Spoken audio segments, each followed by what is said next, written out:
Well, today, Coalition MPs have joined sacked marine scientist Peter Reid's call for an independent body to quality check coral science in and around the Great Barrier Reef amid a crackdown on farm practices they believe could become the next Adani moment for Queensland's Labor government. Plus, the latest work of the UN's Intergovernmental Panel on Climate Change, the IPCC, that's what it's called. Anyway, their report goes into a whole lot of issues, including land use, what it means for Australia, particularly our food production, and growing calls for a reduction in the consumption of meat here and overseas. Well, there goes agriculture. Joining me now to take us through some of the complex issues here, as always, when we get into these tricky UN-related issues, Lloyd, Environment Editor at The Australian, coming to us via Skype. So, mate, fingers crossed the NBN doesn't cause us any grief here. But let's start with the issue of Peter Reid and the reef. He's an expert scientist, almost without peer. He has made the reef his life's work. What's his concern? Well, Peter Reid has done a lot of work looking at sediments, etc., on the reef, and he's always been concerned that imposts that are placed in the farming communities through Queensland have real life costs, and that any science that is used to restrict those activities should be properly based. And his bottom line has been that when science has been checked in other areas, such as medicine and other things, it's often found to be wrong. So he has advocated that there be a quality assurance process for reef science as well, and it's caused him a lot of grief. Yeah, and a lot of MPs, George Christensen and others, his seat is up in Mackay, it's around that sort of area. They've all come out and supported him. They're worried about the existing land clearance laws that Queensland Labor government introduced that, might add, Bill Shorten wanted to run right around the country as well.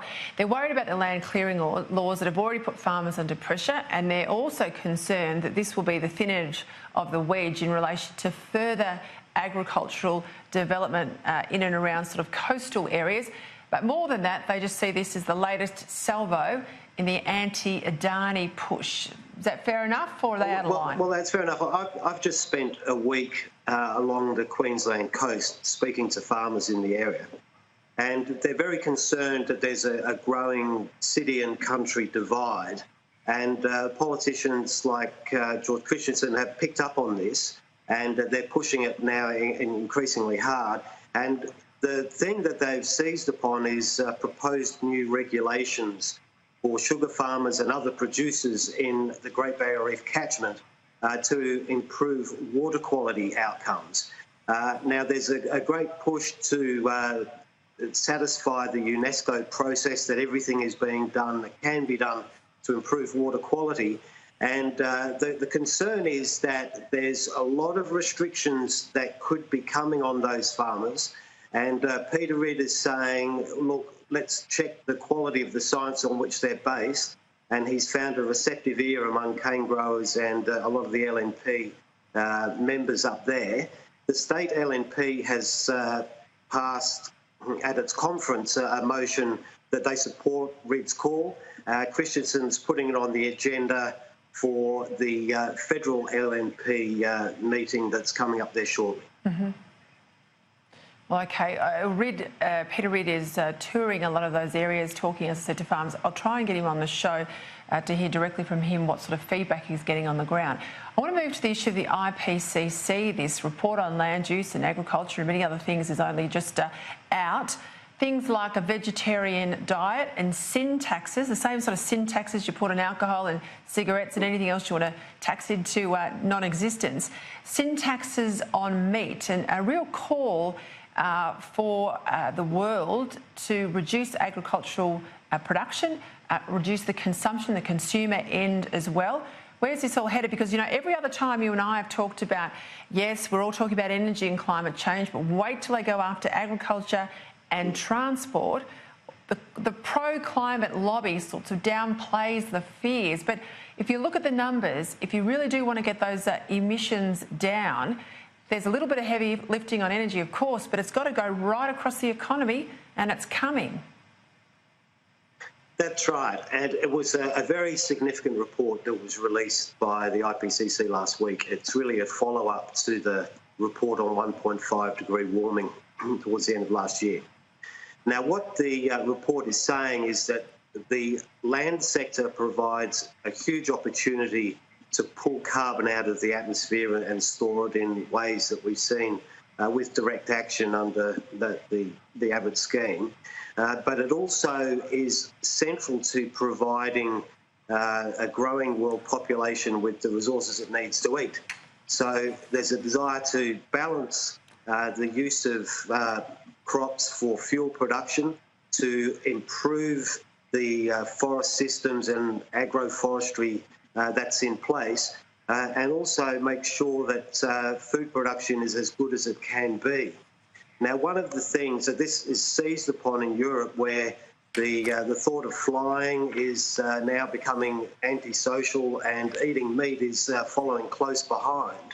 And it's very clearly expressed in the report that if you want people to change their behaviour, the way to do that is for the government to intervene and really give a bit of a hand, and that generally is by making things more expensive. In the European Union, there's a push for a sin tax, if you like, to be applied to meat that's not sustainably grown, and some subsidy given to the production of grains and pulses and other things to try and encourage people to change their diets. Yeah, well, we know in Germany, I read a report, they almost was well above doubling, almost trebling the taxes that are already in place on meats like sausages, eggs, cheese, any of those things that the production of those food items are labour intensive and they are, you know, environmentally damaging, so the claim goes. But is this where we're headed? And your point about flight emissions reduction, 2.5%, I think it is, of global emissions come from flights, but there's now this whole sort of cult of flight shaming. Well, I think the bottom line here is it's generally people like to tell other people what to do, and flights and diets are two areas that we're really seeing that expressed. The aviation industry has been very much trying to get on the front foot on this and setting up all sorts of programs to say they're doing the right thing on emissions, but they can't escape the fact that they, along with other transportation and shipping and other things, do have a large carbon footprint, and they need to really be seen to be doing something about it.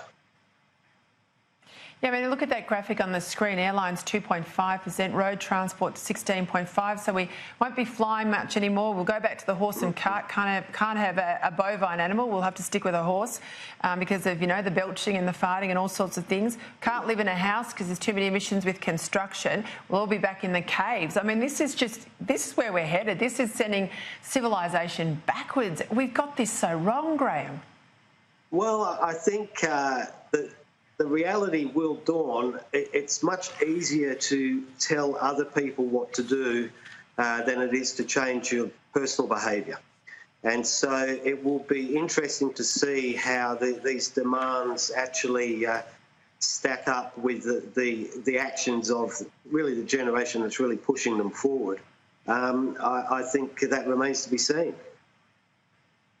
Yeah, well, let's look at where the PM's travelling. This week he heads to Tuvalu for the Pacific Islands Forum. Now, it's the country everyone quotes that says it'll be lapped by seawater and it'll go under. Of course, that was in the time of global warming. Now it's not global warming anymore. It's extreme weather and it's freezing down here in Canberra, so I don't know how well that global warming is working for them. But in my mind, in all the times I've sat there in negotiations, I tell you what, particularly from Pacific Island countries, it's less about the issue of global warming per se and environmental issues. It's more about cash payments, cash support, an income stream into our Pacific neighbours. Now, I don't mind that if they're upfront about it. We call it aid, and we do it for reasons to stop places like China investing in our territorial sort of area. But climate change, the report's out today, they're going to sort of blood nose the Prime Minister, Scott Morrison, when he arrives. What should he expect?